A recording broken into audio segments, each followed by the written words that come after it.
இந்தியாவில் கொண்டு வரப்பட்ட மிக மோசமான பொருளாதார திட்டங்கள் அப்படின்னா ஜிஎஸ்டியையும் பண மதிப்பிழப்பு நடவடிக்கையும் சொல்லலாம். இந்த ரெண்டு நடவடிக்கையால இப்ப வரைக்குமே பாதிக்கப்பட்ட மக்கள் மீண்டு வராத நிலையில் இருக்கிறாங்க. ஜிஎஸ்டியால பாதிக்கப்பட்ட சிறு குறு தொழிலாளர்கள் இன்னுமே மீண்டு வராத நிலையில் தான் இருக்கிறாங்க. அந்த அளவுக்கு அடிப்படை பொருட்கள் இருந்து உயர்தர பொருட்கள் வரைக்குமே 28% ஜிஎஸ்டி போட்டு வச்சிருக்காங்க. இதெல்லாம் மக்களுக்கு பெரிய சுமையா இருக்குது அப்படின்னு சொல்லி இன்ன வரைக்குமே கருத்து இருக்கிற சமயத்துல ஜிஎஸ்டி கவுன்சில் கூட்டம் அப்பப்போ நடந்துட்டே தான் இருக்குது.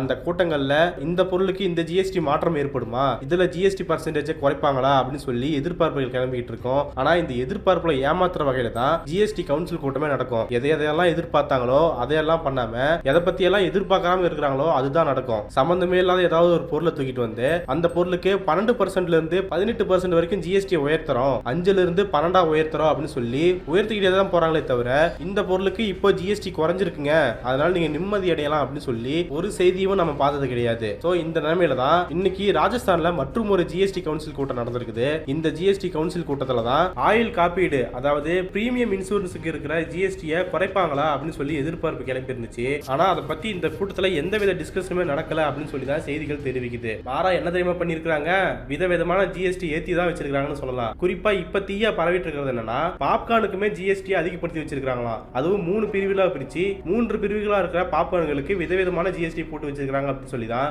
இப்ப பல்வேறான செய்திகள் வைரலா பரவிட்டு இருக்குது. அதாவது உப்பு மசாலா கலந்த பாப்கார்ன் முன்கூட்டியே பேக்கிங் செய்யப்படாம இல்ல லேபிள் இல்லாம இருக்கப்பட்டா அதுக்கு 5% ஜிஎஸ்டியும், முன்கூட்டியே பேக்கிங் செய்யப்பட்டு லேபிளோட வித்தாங்கன்னா 12% ஜிஎஸ்டி அப்படின்னும், அதுக்கும் மேல கேரமல் பாப்கார்ன் அதாவது சக்கரை கலந்த பாப்கார்னை ஒரு குறிப்பிட்ட வகைக்குள்ள நிறுத்தி அதுக்கு 18% ஜிஎஸ்டி விதிக்கப்படும் அப்படின்னு சொல்லியிருக்காங்க. சோ இதை பார்த்துட்டு தான் சாப்பிடுற பாப்கார்னு கூட மாடா ஜிஎஸ்டி போடுவீங்க அப்படின்னு சொல்லி நிறைய பேர் பதிவிடுறத பார்க்க முடியுது. அதுவும் பாப்கார்ன்கள் எல்லாமே சினிமா தியேட்டர்கள் தான் விற்கப்படுற நிலைமையில ஏற்கனவே சினிமா தியேட்டர்கள்ல 3 மணி நேரத்துக்கு பார்க்கிங் சார்ஜ், டிக்கெட் விலை, சாப்பாடு விலை அப்படின்னு சொல்லி எல்லா விலையுமே ஏறிதான் இருக்குது.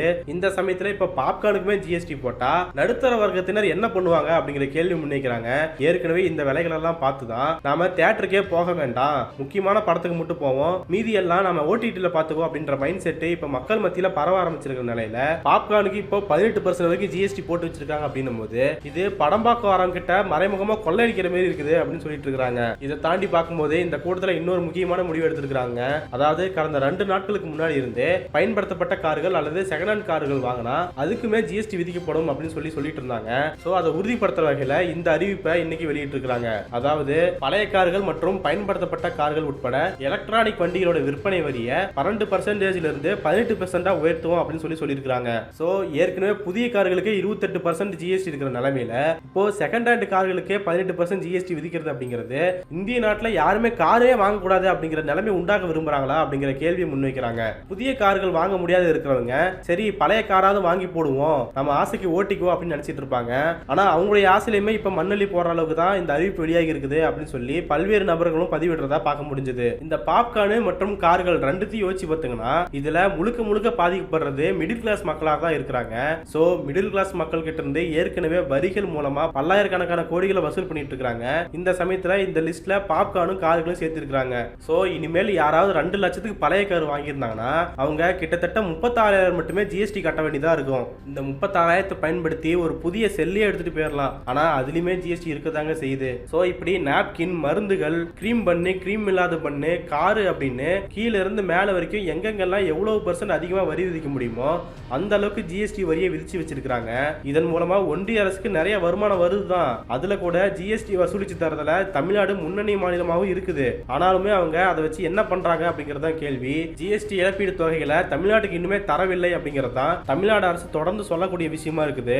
ஆக ஜிஎஸ்டி, செஸ் வரி, அடிப்படை வரி அப்படின்னு ஏதோ ஒரு வகையில நம்ம என்ன பொருள் வாங்கினாலுமே அதுக்கு நம்ம அதிகமான வரியை கட்டக்கூடிய கட்டாயத்துக்கு தான் நம்ம தள்ளப்பட்டிருக்கிறோம். மீறி ஏதாவது நம்ம எதிர்த்து கேட்டா அவங்க மேல தாக்குதல் நடத்துறதையும் நம்மளால பார்க்க முடியும். சமீபத்துல நமக்கு தெரிஞ்ச உதாரணமா அன்னபூர்ணா பேக்கரியோட ஓனர் கிரீம் பண்ணுக்கு 18% ஜிஎஸ்டி போடுறீங்க, கிரீமுக்கு ஒரு சார்ஜ், கிரீம் இல்லாம பண்ணுக்கு மட்டும் இன்னொரு சார்ஜ் அப்படின்னா கம்ப்யூட்டரை குழம்பி போயிருதுங்க, எங்களால ஒரு வேலையும் பார்க்க முடியல, இதை முறைப்படுத்தி கொடுங்க அப்படின்னு சொல்லி ஒரு கோரிக்கை வச்சிருந்தாரு. ஆனா அவரையுமே கூப்பிட்டு மன்னிப்பு கேட்க வச்சாங்க அப்படிங்கிறது தான் இவங்களுடைய வரலாறா இருக்குது. அதை தாண்டி நாப்கினுக்கே ஜிஎஸ்டி போடுறீங்க, பெண்கள்லாம் ரொம்ப பாதிக்கப்படுறாங்க அப்படின்னு சொல்லி கோயம்புத்தூர்ல சங்கீதா அப்படிங்கிற பெண் முறையிட்டு இருந்தாங்க. அந்த கேள்வி கேட்டதுக்காக சங்கீதா அவர்களுடைய கடைக்குள்ளேயே புகுந்து பாஜகவினர் அவர்கள் மேல தாக்குதல் நடத்திருந்தாங்க. சோ இவங்க 18%, 28% அப்படின்னு எவ்வளவு வரி விதிச்சாலும் நம்ம கேட்க கூடாது, மீறி கேட்டா உங்களை நாங்க மன்னிப்பு கேட்க வைப்போம், உங்க கடையில புகுந்து உங்களையே தாக்குவோம் அப்படின்னு சொல்லி பயமுறுத்தி வச்சிருக்காங்க. அதை தாண்டி ஜிஎஸ்டி கவுன்சிலையாவது நம்மளுடைய கோரிக்கை வைக்கலாம்னு பார்த்தா மாநிலங்களுக்கு பேச டைமே கொடுக்கறது இல்ல அப்படின்னு சொல்றாங்க. இந்த கூட்டத்துல கூட இன்சூரன்ஸுக்காக விதிக்கப்படுற ஜிஎஸ்டி பத்தி பேசியா அவருன்னு கேட்கும்போது அதை பத்தின வாதத்தை ஏற்கவே இல்ல அப்படின்னு சொல்லி செய்திகள்லாம் சொல்றாங்க. சோ நான் வரி விதிச்சதுதான், வாங்குறதுனா வாங்கி இல்லனா கிளம்பு, மீறி அதை கேள்வி கேட்டா உங்களுக்கு பேச வாய்ப்பு மறுக்கப்படும், இல்லனா உங்க மேல தாக்குதல் நடத்தப்படும், இல்லனா உங்களுடைய நிறுவனமே செயல்பட முடியாதபடி பண்ணிடுவோம் அப்படின்னு சொல்லி மிரட்டுறது தான் பார்க்க முடியுது. எது என்னவோ அரிசி பருப்பு அப்படின்னு போய் இப்போ பாப்கார்ன் கார்கள் அப்படின்னு சொல்லி வந்திருக்காங்க. இனிமே நடக்க போற கூட்டங்கள்ல என்னென்ன மாதிரி வரி விதிப்பாங்க அப்படின்னு நினைச்சாவே பயமா இருக்குது. அதுவும் நடுத்தர மற்றும் ஏழை மக்கள் எல்லாம் இதை பத்தி கிஞ்சித்தும் யோசிக்க கூடாது அப்படிங்கிற வகையில தான் இந்த மாதிரி எல்லாம் கொண்டு வந்துட்டு இருக்காங்க. வரிகள் மூலமா முழுக்க மக்கள் மேல தாக்குதல் தான் நடத்திட்டு இருக்காங்க. இதையெல்லாம் எதிர்த்து நிறுவனங்களும் மாநில அரசுகளும் தொடர்ந்து போராட வேண்டும் அப்படிங்கிறது இப்போ காலத்தின் கட்டாயமா இருந்துட்டு வருது. என்ன நடக்குது அப்படிங்கறதெல்லாம் பொறுத்திருந்து பார்க்கலாம்.